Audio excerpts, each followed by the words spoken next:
Bonjour et bon sabbat, que la grâce et la paix de notre Seigneur Jésus-Christ soient avec vous. Je suis heureux de me joindre à vous ce matin pour cette journée de réflexion sur la gestion chrétienne de la vie. Pasteur Jerry Passikatan a planifié cette rencontre depuis maintenant une année, mais voilà, je n'avais pas pu obtenir mon visa et cela m'a empêché d'être des vôtres, plutôt. Aujourd'hui, par le biais de la technologie, nous avons enfin ce privilège d'être ensemble. Je remercie le Seigneur, je remercie l'Union du Canada et l'équipe technique qui rend cela possible aujourd'hui.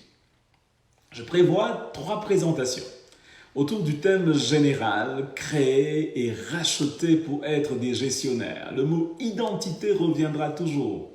Redécouvrir notre véritable identité, reconstruction de notre identité et gérer nos ressources selon notre identité. Prions. Seigneur, donne-nous de ton esprit et enseigne-nous toi-même. Au nom de Jésus. Amen. Redécouvrir notre véritable identité. Nous vivons à une époque bien particulière, vous en conviendrez. Il est important pour nous d'être au clair au sujet de notre véritable identité. J'aimerais illustrer ce besoin par une histoire. J'ai eu la possibilité de travailler pendant quelques années en Afrique et souvent les leçons importantes sont transmises par des histoires autour d'un grand feu. L'histoire que je vais vous raconter, c'est l'histoire d'un groupe d'éléphants noirs, ces colosses qui vivent dans la savane africaine. Voilà que dans un parc en Afrique, il y avait un troupeau d'éléphants noirs qui devenaient trop nombreux pour l'espace qu'ils occupaient. Les gardes forestiers décidèrent alors de déplacer certains de ces jeunes éléphants dans un autre endroit. Ils ont choisi un lieu idéal, beaucoup de nourriture et un étang d'eau rempli de végétation et d'eau. Mais voilà que ces jeunes éléphants ont commencé à se comporter bizarrement. Ils se battaient constamment entre eux, se blessant et blessant les autres, et détruisaient tout autour d'eux, et déracinaient même les arbres. Les gardes forestiers se sont inquiétés de cette situation et ils ont décidé de consulter un ancien garde forestier qui était à la retraite. Que devrions-nous faire? La réponse, apporter un éléphant adulte au milieu de ce troupeau. Et voilà que le comportement des jeunes éléphants ont changé. Ils étaient si heureux. Ils appréciaient maintenant leur nouvel habitat. Et les gardes forestiers, après quelque temps, sont allés dire merci au retraité et aussi pour lui demander une explication. Ces jeunes éléphants avaient besoin d'apprendre ce que cela signifie être un éléphant noir.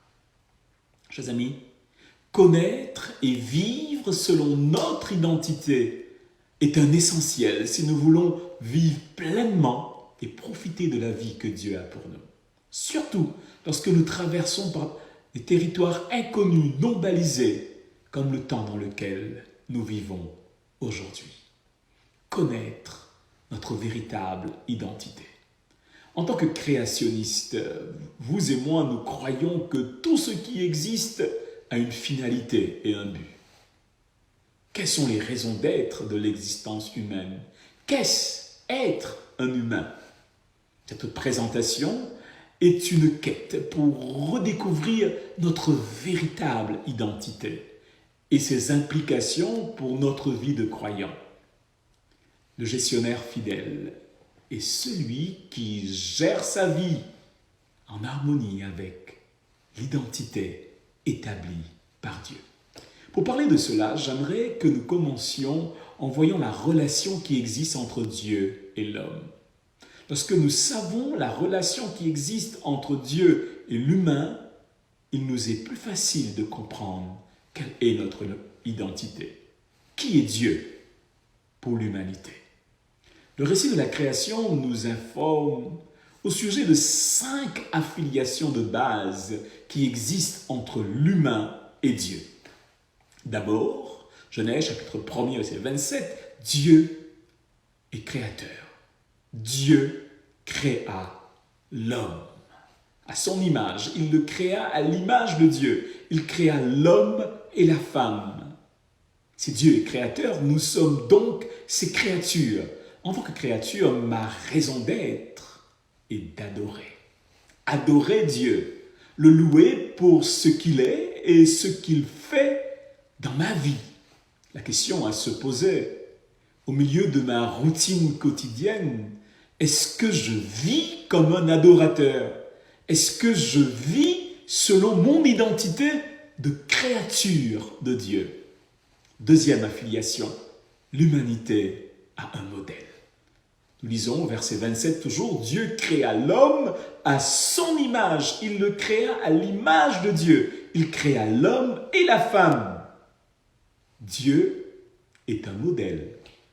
L'humain est son image, son représentant. La qualité d'une image est souvent évaluée par la précision qu'elle a pour informer d'une réalité donnée.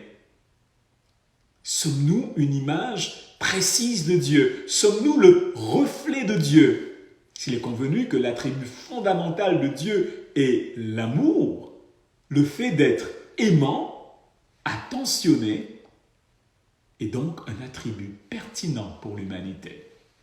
Troisième affiliation, l'humanité a un pourvoyeur. Le verset 29 du chapitre 1er. Dieu dit aussi, « Je vous donne toute herbe à graines sur toute la surface de la terre, ainsi que tout arbre portant des fruits, avec pépins ou noyaux. Ce sera votre nourriture. » Avec Dieu comme pourvoyeur, les humains sont créés pour être à sa charge. Il n'y a pas de place pour la fierté ou l'anxiété, puisque Dieu est celui qui subvient à nos besoins. Il est étrange que souvent la maturité et l'accomplissement soient définis par le degré d'indépendance que nous avons atteint, alors même que nous sommes des êtres dépendants. La tendance à éloigner Dieu des détails de notre vie est totalement inappropriée. Il n'est pas convenable non plus de le confiner au domaine spirituel de notre existence. Il est le pourvoyeur. Nous sommes à sa charge. Cette affiliation pourvoyeur-dépendant crée aussi le besoin de reconnaissance et de gratitude. L'humanité a un maître. Le verset 28, autre affiliation entre Dieu et l'homme. Dieu les bénit et leur dit, « Reproduisez-vous, devenez nombreux, remplissez la terre et soumettez-la, dominez sur les poissons de la mer, sur les oiseaux du ciel et sur tout animal qui se déplace sur la terre. » Dieu donne des ordres. C'est ce qui se passe dans ce passage. Dans ce texte, Dieu ordonne, il communique sa volonté et donne des instructions, des directives.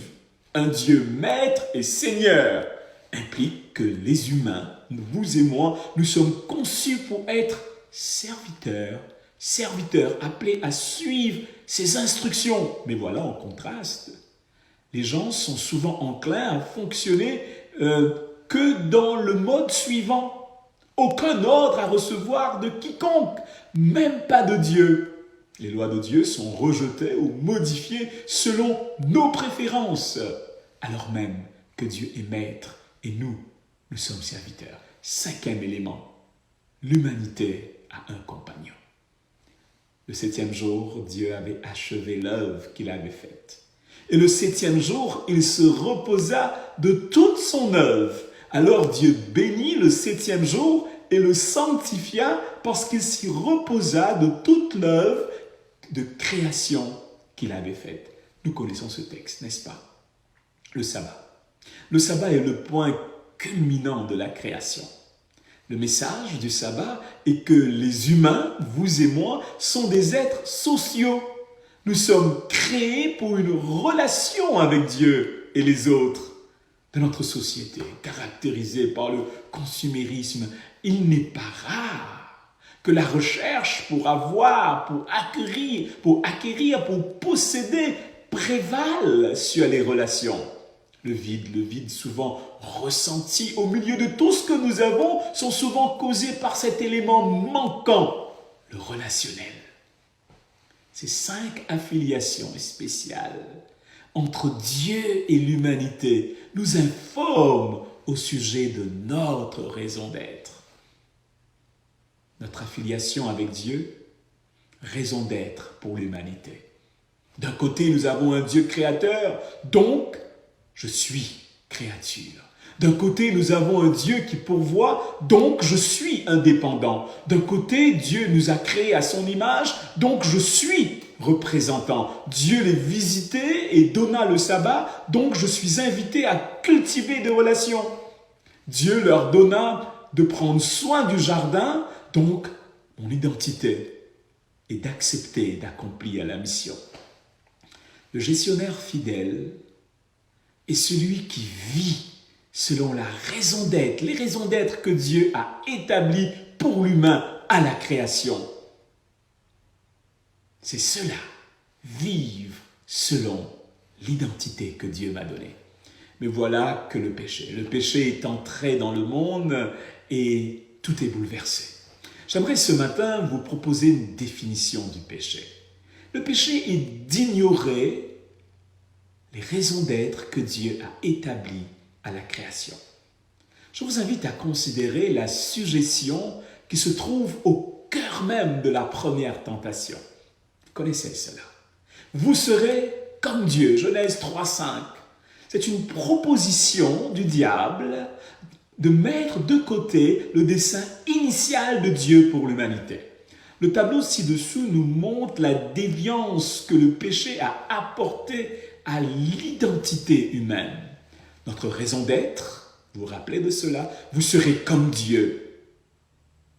Agir en tant que créature, Dieu, vous serez comme des dieux, nous agissons comme des créateurs. Dépendre de Dieu, nous dépendons maintenant de nous-mêmes. Nous sommes appelés à cultiver des relations, maintenant nous vivons en conflit avec Dieu. Nous sommes appelés à accomplir la mission, maintenant nous vivons comme si nous n'avons aucun ordre à recevoir. Genèse 3 nous informe des conséquences de cet éloignement. Celui des raisons d'être établies par Dieu. Depuis ce temps, l'humanité s'est engouffrée dans une crise identitaire qui s'est intensifiée au cours des générations. Et les conséquences que nous connaissons et subissons aujourd'hui. J'aimerais prendre une image. Si vous avez un lave-linge et que vous choisissez de mettre de la vaisselle sale, la catastrophe est inévitable. Vous ne pouvez pas utiliser votre lave-linge pour laver la vaisselle sale. Mais voilà, Dieu dans son amour, il nous propose un plan de restauration. Le premier Adam a échoué, à vivre selon les raisons d'être établies par Dieu à la création. Mais Dieu a prévu un plan de salut, un plan de restauration pour l'humanité. Ce plan s'est concrétisé dans la personne de Jésus. Les Écritures nous présentent Jésus comme étant le nouveau gestionnaire de Dieu. Nous lisons dans 2 passages, Genèse 3, 35. D'abord, le texte nous dit ceci: le Père aime le Fils et a tout mis entre ses mains. Tout mis entre ses mains. Le Père a fait de lui le gestionnaire. Éphésiens 1er, verset 22. Et Dieu plaça toutes choses sous ses pieds. Gestionnaire à nouveau. Et le nomma à la tête de tout pour l'Église. Jésus, il est le nouveau gestionnaire des affaires de Dieu. Et il fut trouvé fidèle en toutes choses. Au-delà d'être le gestionnaire fidèle des affaires de son Père, le second Adam, Jésus, donne à l'humanité la capacité de vivre selon l'identité originelle. Lorsque nous sommes en Christ, nous sommes reconnectés au projet initial de Dieu pour l'humanité. Le tableau ci-dessous nous présente ces détails. Nous avons été créés pour agir en tant que créature. En Christ, nous sommes une nouvelle créature. Nous avons été créés pour dépendre de Dieu. En Christ, nous sommes les branches. Nous avons été créés pour être ses représentants. En Christ, nous obtenons l'image du Fils, qui est lui-même l'image du Père. Oui, chers amis, nous avons été créés pour cultiver des relations. En Christ, nous sommes réconciliés avec le ciel et nous avons reçu le ministère de la réconciliation. Nous avons été créés pour accepter et accomplir la mission. En Christ, nous recevons une nouvelle mission. Formidable, n'est-ce pas? Dieu, dans son infinie sagesse, a défini l'identité et les raisons d'être de l'humain. Il ne nous a pas créés seulement, mais il a établi un mode d'emploi. Il nous a fait créatures, dépendants, représentants, êtres de relation et serviteurs. Et ensuite, il vit que cela était très bon. Le péché nous a éloignés du dessein originel de Dieu et nous a fait vivre en opposition à notre véritable identité aujourd'hui. Vous et moi, nous sommes les bénéficiaires de sa grâce et du salut en Jésus. Pierre nous décrit le ministère de Jésus en ces mots. Vous le savez en effet. Ce n'est pas par des choses corruptibles comme l'argent ou l'or que vous avez été rachetés de la manière de vivre dépourvue de sens que vous avez transmise vos ancêtres. 1 Pierre 1er, verset 18. Oui, nous avons été rachetés de cette vaine manière de vivre. Nous pouvons devenir enfants de Dieu en Jésus, vivre selon l'identité que Dieu a établie pour nous. La gestion chrétienne de la vie, c'est de choisir de vivre selon les orientations de l'Éden, celle qui est perdue et celle qui est à venir, grâce à Jésus, le gestionnaire fidèle. Choisis cette nouvelle manière de vivre en Jésus. Amen.